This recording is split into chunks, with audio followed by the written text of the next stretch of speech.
Assalamualaikum warahmatullahi wabarakatuh. Kembali berjumpa dengan saya Hers Gunarif dari Forum News Network. Ini UI sekarang bikin heboh nih. Jadi kampus-kampus memang rupanya heboh. Sebelumnya UGM, kemudian Erlangga, sekarang ini menyusul UI. Jadi berkaitan dengan fakta integritas yang cukup ramai. Di luar soal fakta integritas tentang pelarangan partai politik, juga anggota DPR RI dari PKS, Al-Muzamil yang kebetulan juga alumni dari UI, mempersoalkan adanya salah satu ikhlas yang diedarkan kepada mahasiswa berkaitan dengan sexual consent. Ini artinya seks sukarela gitu. Nah, ini jadi menarik ini. Karena itu topiknya saya pilih itu mahasiswa baru UI, politik no, seks bebas yes. Benar nggak seperti itu? Saya akan mengajak Anda berbincang dengan salah satu seorang pengamat kebijakan publik yang dia juga pernah menjadi ketua BEM UI pada tahun 2003 sampai 2004. Namanya Bung Ahmad Nur Hidayat. Assalamualaikum, Bung Ahmad Nur. Waalaikumsalam warahmatullahi wabarakatuh. Selamat pagi, Bang Ersu. Mantap. Ini saya tanya Anda dulu pas ini. Satu, kebijakan publik memang itu ekspertis Anda di sana, dan kedua yang paling penting adalah sebagai ketua BEM UI ya. Jadi bagaimana Anda lihat ribut-ribut semacam sekarang ini? Jadi ribut-ribut ini sebenarnya karena surat pernyataan atau sebelumnya namanya adalah fakta integritas bagi mahasiswa baru. Nah, ini yang menarik, Bang, karena begini, fakta integritas atau surat pernyataan itu setiap tahun ada. Saya waktu menjadi ketua BEM atau sebelum itu waktu pertama kali masuk juga disodorkan surat pernyataan dan kita tanda tangan. Tidak ada masalah karena seluruh poin-poinnya adalah norma-norma yang sebetulnya sudah diatur dalam peraturan internal UI mengenai kehidupan berkampus di UI. Tapi kemudian tahun ini 2020 menjadi kontroversi karena ada penambahan-penambahan yang sebetulnya tidak ada di norma dasarnya. Ini adalah norma baru. Seperti misalkan pelarangan politik praktis, kemudian juga ada kalimat intoleransi, radikalisme dan terorisme, dan juga ada panggilan apabila dibutuhkan oleh UI dan NKRI tidak boleh menolak. Nah, ini tiga poin ini menjadi kontroversi di kalangan publik, dan menurut saya memang ini tidak patut dilakukan oleh kampus yang mengklaim namanya sebagai kampus Indonesia yang mongkebiri kebebasan masyarakat, begitu, Bang. Pada masa Anda menjadi ketua BEM dulu, apakah dinamika semacam ini juga muncul? Dalam artian artinya politik praktis dan sebagainya itu satu hal yang lumrah saja di kampus? Iya, jadi sebenarnya kita itu malah, kalau saya merasa kegiatan akademik itu adalah kegiatan yang sebetulnya di seluruh kampus lain sama. Tetapi yang sifatnya non-akademik, bagaimana kami belajar menyusun organisasi, belajar membangun jaringan dengan lintas-lintas kelompok, itulah yang kemudian pengalaman itulah yang kemudian yang saya dapatkan di kampus. Jadi yang disebut dengan melakukan kebebasan berserikat, berkumpul, melakukan satu aktivitas yang sifatnya adalah mengembangkan diri kita yang non-akademik, itu yang seharusnya di-encourage. Nah, peraturan yang kemudian ditulis ini kan melarang, kalimatnya poin 7-nya kalau boleh saya bacakan, Bang, ini istilahnya adalah tidak melakukan kegiatan politik praktis dalam kampus. Nah, pertanyaan saya adalah definisi politik praktis itu apa? Loh, kita juga sering mengalami kok, saya juga tahu, pemilihan rektor itu kan antara fakultas A, karena kandidat ada rektor di fakultas A dan kandidat rektor B di fakultas B. Ini kan keduanya sering melakukan politik praktis di tingkatan internal kampus. Nah, dan para dosen juga terlibat kan, orang-orang yang ingin memperjuangkan tokoh fakultasnya menjadi seorang rektor itu kan dia melakukan politik praktis. Nah, kalau kemudian itu tidak boleh melakukan kegiatan politik praktis dalam kampus, nah itu kenyataan terjadi di kampus. Political praktis dalam memperebutkan posisi nomor 1 di universitas. Nah, ini definisi politik praktis ini perlu dibatasi dengan batasan yang jelas. Saya orang yang setuju bahwa partai politik melakukan aktivitas di kampus, nah itu yang tidak boleh. Tetapi kegiatan-kegiatan yang merangsang kita mengenal politik, apa itu politik? Politik itu kan intinya kan sangat mulia, melayani orang lain, memberikan yang terbaik buat orang lain, buat sesama, buat komunitas dengan cara-cara yang baik. Itu kan hal yang mulia sekali. Bahkan di kita itu ada fakultas ilmu politik. Disitulah orang mahasiswa belajar ilmu politik lah. Kegiatan politik yang sifatnya seperti itu, apa yang itu yang dilarang? Kan tentunya ini perlu definisi political practice yang lebih jelas begitu. Nah yang berikutnya Bang, saya ingin sampaikan, ini kan juga ada juga kalimat misalkan tidak melakukan atau tidak mengikuti kegiatan yang diselenggarakan oleh organisasi kampus lain. Nah ini kan satu tanda kutip ya, berarti mahasiswa itu menutup kesempatan untuk melakukan jejaring secara merdeka dengan organisasi lintas kampus. Kalau menurut saya ini diberikan keterbukaan aja, orang bergaul dengan siapapun oke. Cuman yang kita perlu batasi adalah norma-normanya, bagaimana independensi mahasiswa itu harus berada di atas segalanya begitu. Ya. Kalau nggak salah justru kan banyak sekali juga kegiatan-kegiatan antar kampus yang melibatkan para mahasiswa ya. Setahu saya misalnya di kedokteran ada SMKI dan sebagainya gitu ya. Kemudian mereka terlibat dalam afiliasi dengan organisasi internasional dan regional. Kalau itu dilarang kan Anda bisa bayangkan apa yang terjadi pada anak-anak mahasiswa di UI. Iya itu dia, bahwa organisasi profesi yang kita pelajari secara akademik pun itu kan membutuhkan komunikasi lintas alma mater. Jadi memang definisi poin ke-7 nih kalau saya lihat dari surat pernyataan yang sudah direvisi, ini perlu didefinisikan kembali karena ini sangat sumir sekali. Apakah semua yang termasuk kegiatan yang diselenggarakan oleh organisasi kampus lain tidak boleh? Lah kita juga organisasi profesi kedokteran kita adakan di kampus UI karena kita yang menjadi tuan rumah kan itu sebenarnya boleh. Jadi definisi-definisi ini yang kemudian harus diperjelas oleh pihak alma mater kampus UI supaya tidak menimbulkan multi tafsir. Jadi hanya penafsiran tunggal, yaitu penafsiran yang dimiliki, yang dimaui oleh pihak penyelenggara kampus. Nah ini kan satu hal yang menurut saya tidak bijak ya begitu. Kalau pada yang sebelumnya pada fakta integritas ada beberapa pasal yang dipersoalkan yang banyak mengungkap, yang 9, 12 atau 13 atau 11, 13 saya lupa sih, tapi soal partai politik, soal menjaga kesehatan partai politik dan aktivitas lain pengkaderan yang tidak boleh ya. Nah ini kalau Anda lihat yang kemudian direvisi dalam diubah menjadi pernyataan ini masih ada persoalan juga menurut Anda? Iya masih, karena kalimat yang kalau sebelumnya kan ini banyak beberapa poin yang terkait mengenai politik ya, juga kaderisasi atau orientasi. Ada poin 10 misalkan tidak terlibat dalam politik praktis yang mengganggu tatanan akademik dan bernegara. Yang 11 tidak melaksanakan dan atau mengikuti kegiatan yang bersifat kaderisasi, orientasi, studi, latihan, pertemuan dilakukan oleh sekelompok mahasiswa atau organisasi kemahasiswaan yang tidak mendapatkan izin resmi dari pimpinan fakultas ataupun pimpinan universitas. Nah poin ini kan kemudian digabung menjadi kalimatnya tidak akan melakukan kegiatan politik praktis dalam kampus atau kegiatan yang diselenggarakan oleh keorganisasi kemahasiswaan yang tidak terdaftar di UI atau tidak mendapatkan izin dari pimpinan UI. Ini kan sebetulnya menggabungkan aja menjadi 2 poin ini menjadi 1 poin. Nah sebenarnya ini satu, dia melanggar kebebasan akademik. Jadi kita ini sebagai mahasiswa atau seorang pembelajar, kita ini kan harusnya terbuka terhadap semua knowledge, semua pengetahuan. Mental kita itu harus terbuka sehingga kita mendapatkan banyak ilmu. Nah ini kampus kita ini juga harus begitu cara berpikirnya, bahwa membiarkan kebebasan dalam intelektual, membiarkan orang kemudian berani untuk menyampaikan gagasan-gagasan yang menurut dia benar tanpa kemudian ada rasa takut. Ini kan surat pernyataan ini seolah-olah dia kita ini Universitas Indonesia ini hanya melahirkan lulusan-lulusan yang bersifat mekanik begitu Pak. Orang-orang yang hanya turut dengan aturan main, mengikuti satu aturan yang kemudian dia tidak seolah-olah tidak diperbolehkan untuk mengkritisi sebuah aturan yang belum tentu baik itu begitu. Bahayanya apa itu ya kalau sampai itu diwujudkan di UI? Bahayanya adalah cita-cita bangsa ini mencerdaskan kehidupan bangsa itu tidak tercapai karena begitu banyak pengekangan. Jadi kan kita ingin menjadi ya berbagai, termasuk UI ingin menjadi world class university, universitas yang bertingkat dunia, yang global. Nah kalau kita ingin melakukan universitas tingkat dunia mencapai itu, maka kita harus mempersiapkan cara berpikir yang benar. Cara yang berpikir yang benar itu adalah yang pertama, kita memberikan kebebasan orang untuk melakukan kajian, riset, dan berbicara, berserikat dan berkumpul dengan cara yang intelektual. Nah ini yang kalau ini kemudian dikikis berarti world class university itu hanya sekadar isapan jempol Bang Hersu.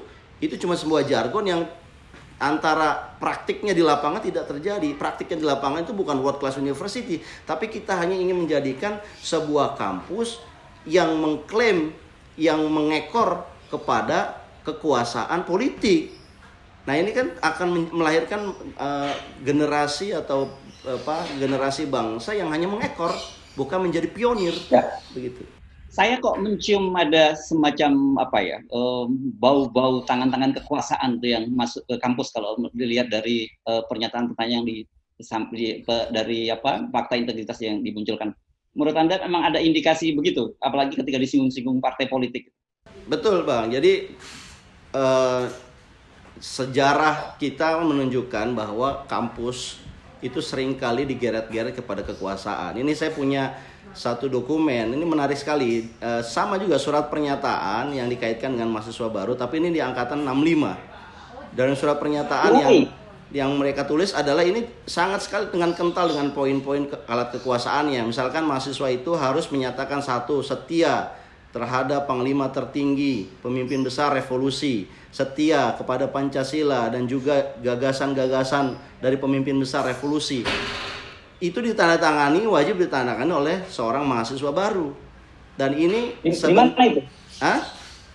Di UI juga? Di UI Bang, ini tahun 65, 2 November. Saya punya dokumen yang nanti mungkin bisa disampaikan kepada teman-teman. Ini saya dapatkan dari media Twitter. Jadi ternyata ketika satu rezim otoriter terjadi, mereka selalu menggeret-geret kampus untuk masuk ke dalam jaring-jaring kekuasaannya. Dan sayangnya dari pihak kampus, para elitnya itu bisa digadaikan begitu dengan kekuasaan.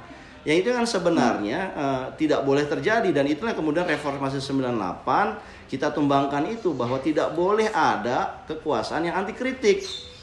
Nah inilah kemudian kita berharap sebetulnya setelah reformasi 98 ini para kampus ini berani menjadi yang terdepan dalam memberikan guidance kepada bangsa kita ini, karena mereka yang punya intelektualisme, bukan para intelektualisme di bawah dari kekuasaan. Ini kan terbalik. Nah ini kita melihat Bang, saya berharap ini bukan sekedar ingin menyenangkan kekuasaan dengan melakukan pernyataan seperti ini, tetapi hendaklah lembaga atau orang intelektual di kampus itu menjadi contoh bahwa dia memberikan yang terbaik secara intelektual buat bangsa dan negara dengan cara mungkin dia mengkritik pemerintah juga. Nah ini yang kemudian saya nilai usaha-usaha seperti ini ya kenyataannya Bang secara sejarah selalu ada, dan selalu ada juga elit-elit yang ingin menyantol kepada kekuasaan. Dan inilah kemudian karena kita bicara UI ini kan bukan bicara elit, tapi ini kan bicara sebagai civitas akademika. Ada para dosen dan kaum intelektual di dalamnya. Inilah yang kita harus berani bersama-sama mengingatkan oknum-oknum yang ingin melakukan seperti itu di kampus kita ini. Ya. Nah, itu jadi ironi ya. Kalau pada tahun 65 seperti dokumen yang Anda tadi sebutkan tadi, itu kan memang pada masa itu kekuasaan otoriter. Pada masa Bung Karno sangat berkuasa gitu, menjelang jatuh Bung Karno itu ya, kalau tidak salah ya. Tahun 65 berarti menjelang kejatuhan Bung Karno ya. Betul. Dan kemudian itu terjadi pada era demokrasi seperti ini, kan ini sebuah ironi besar gitu Bung Mato. Iya, ini sebuah ironi besar dan ini sebuah kemunduran Bang. Mundur karena kita harusnya kampus ini kan punya statuta. Kita juga punya majelis wali amanat yang idealnya kita ini diatur oleh majelis wali amanat yang tertinggi gitu. Tetapi kan kemudian ya karena ada satu celah ruang di situ yang kemudian majelis wali amanat itu menjadi seolah-olah representasi dari negara dan kekuasaan. Saya bukan permasalahan representasinya yang saya permasalahkan, karena dalam setiap universitas di seluruh luar negeri juga ada representasi dari berbagai kalangan. Tapi yang jadi masalah adalah ketika orang-orang intelektual di dalamnya itu seolah-olah bersedia menjadi stempel bagi semua kebijakan-kebijakan dari kekuasaan itu. Nah ini yang jadi persoalan, ini ya ironi. Dan ini Bang, kemunduran ini harusnya kita hentikan, kita sama-sama sebagai karena kita adalah juga alumni ya.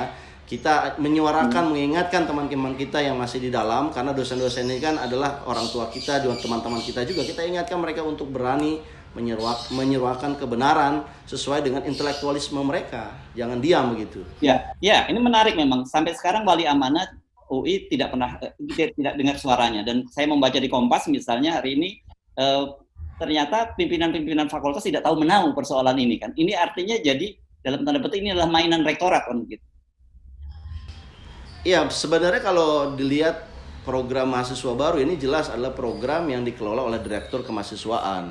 Ya, makanya kita juga menerima rilis, meskipun biasanya rilis kan dari Humas UI, ini kan tumben dari Direktur Kemahasiswaan yang namanya adalah Devi Rahmawati. Nah, beliau ini kan menegaskan bahwa ini kegiatan yang melibatkan hampir 8.000 lebih mahasiswa baru dan dilakukan secara daring. Dan dia juga mengakui bahwa fakta integritas kemarin ini kan terjadi istilahnya tidak resmi, terjadi kekeliruan oleh panitia yang sudah dibagi-bagikan yang kemudian menyebabkan kontroversi publik.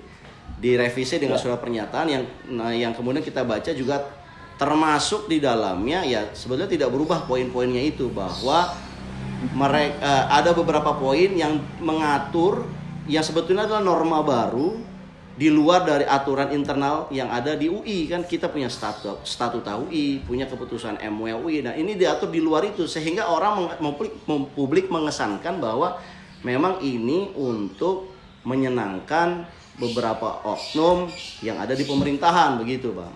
Nah, ini yang menurut saya kecurigaan itu dari masyarakat wajar begitu, dan kemudian harusnya dijawab oleh alma mater bahwa ya sebaiknya surat pernyataan itu untuk mahasiswa baru itu ya seperti tahun-tahun sebelumnya, yaitu hanya mengatur kehidupan berkampus saja di internal Universitas Indonesia, dan itu sudah cukup norma-norma yang ada di Statuta UI. Tidak boleh tidak juga kemudian menambahkan penambahan poin-poin 7, 8, 9 dan 10 itu tadi. Kalau boleh menambahkan, Bang, ini ada juga di poin mengenai tanggung jawab pribadi ya, di poin 9 yang menurut saya agak kontroversi dengan poin 10. Jadi poin 9 dan 10 ini saling tidak konsisten atau bertolak belakang. Di poin 9 dalam surat pernyataan ini, mahasiswa itu diminta menjaga kesehatan fisik dan mentalnya secara pribadi.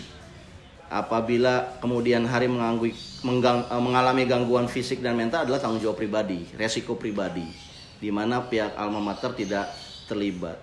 Nah, di poin 10 di satu sisi dia diminta untuk mempersiapkan diri dan menjalankan dengan sungguh-sungguh apabila diminta mewakili UI dalam program akademik dan non-akademik. Nah, ini kan jadi tidak konsisten bahwa satu sisi seluruh aktivitasnya dia harus menjaga kesehatan pribadi, tetapi ada diminta untuk melakukan sesuatu yang menjadi dia tanda tangani menjadi kewajiban buat dia, tetapi resikonya menjadi resiko pribadi. Nah, menurut saya ini tidak tepat, dan menurut saya poin 10 memang sebetulnya itu tidak perlu ada atau NKRI. Kenapa? Karena surat pernyataan ini kan sebetulnya mengatur kehidupan internal di kampus. Jadi hubungan internal di kampus yang menjadi tidak konsisten, tiba-tiba ada pihak ketiga yang disebutkan dalam hubungan itu. Jadi menurut saya ini agak sedikit tidak konsisten pernyataan ini. Yang harusnya dia hanya surat pernyataan untuk mengatur tata tertib kehidupan di kampus, tapi kemudian ditambahkan juga dengan ada unsur pihak ketiga gitu, pihak lain. Nah, ini tidak tepat lah menurut saya. Gitu. Oke, tapi kan kalau sifatnya pernyataan itu, apalagi kemudian tidak tanda tangan di atas materai dan sebagainya, sifatnya tidak mengikat sebenarnya ya. Tetapi kita melihat intensi atau niat yang tidak baik dari pimpinan kampus dalam hal ini kan. Iya, intensinya itu yang saya melihat intensinya itu bukan sekedar ingin mengatur kehidupan internal, tetapi ingin menyenangkan, Bang, beberapa oknum yang ada di dalam pemerintahan. Dan saya lihat juga agak kaget saya melihat ketika penutupan kehidupan kampus maba itu mengundang misalkan Menko Polhukam dan Menteri BUMN. Nah, ini ada apa begitu? Kalau misalkan kita ingin mengundang ya harusnya kita undang Menteri Pendidikan Nasional yang sangat relevan dengan kegiatan pendidikan. Nah, kenapa Menteri BUMN juga diundang? Apakah ini juga karena rektornya adalah salah satu anak buah di Menteri BUMN misalkan, komisaris wakil komisaris dari BRI misalkan. Ini kan jadi pertanyaan publik juga. Iya. Oke.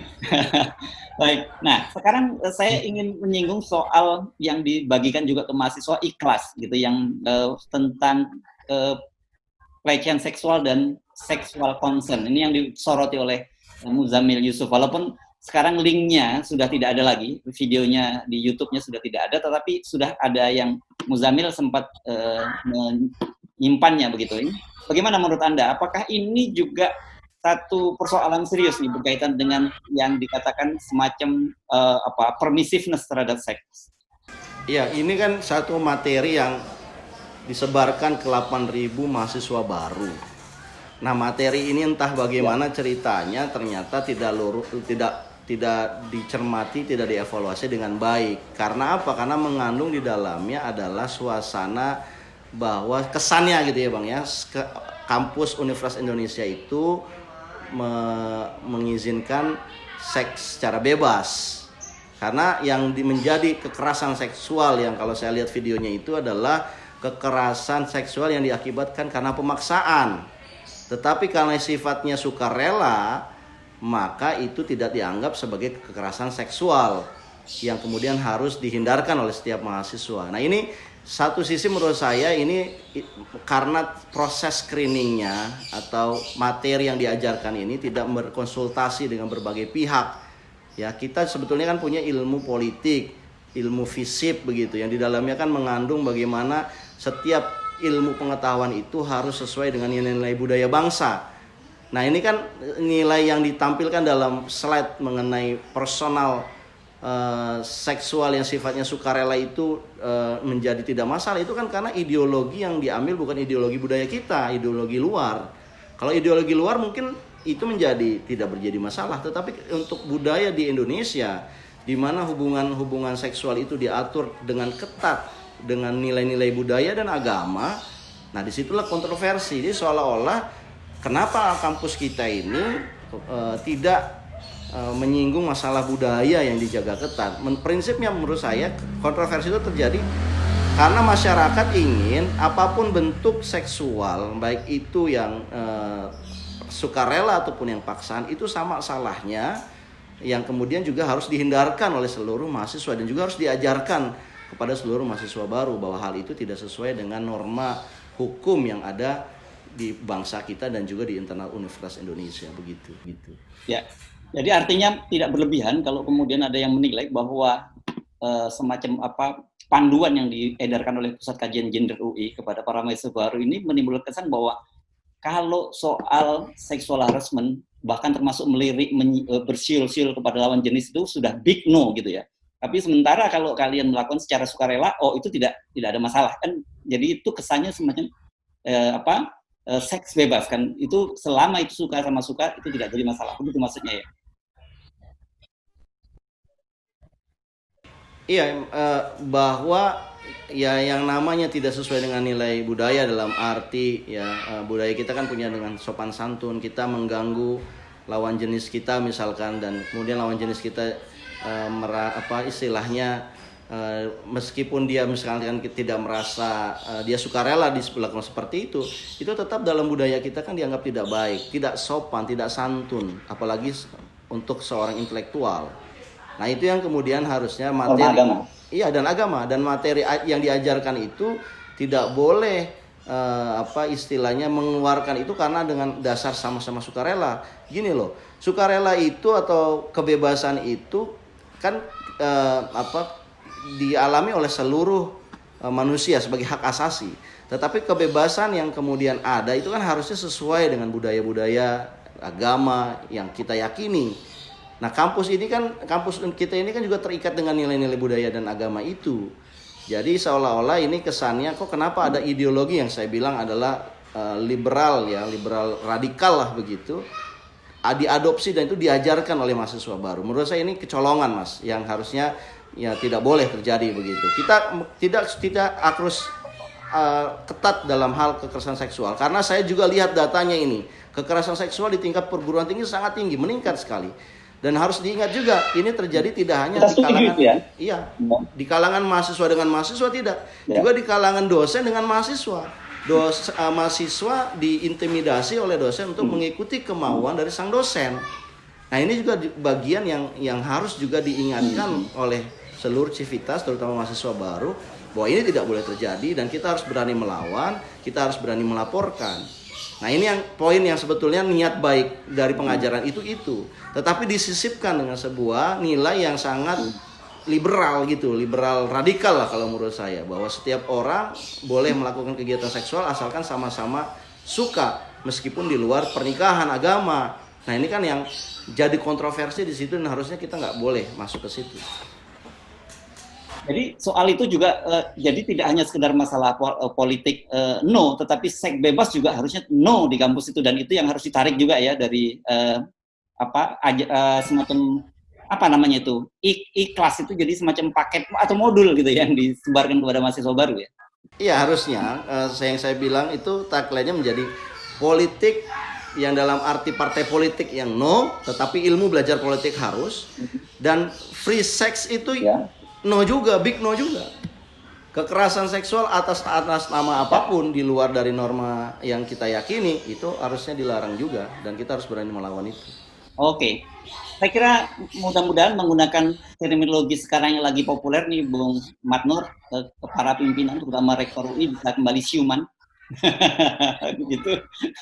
Karena ternyata banyak hal-hal yang tidak hanya dari sisi politis tapi secara norma juga banyak yang melanggar gitu ya, Bung Matnur.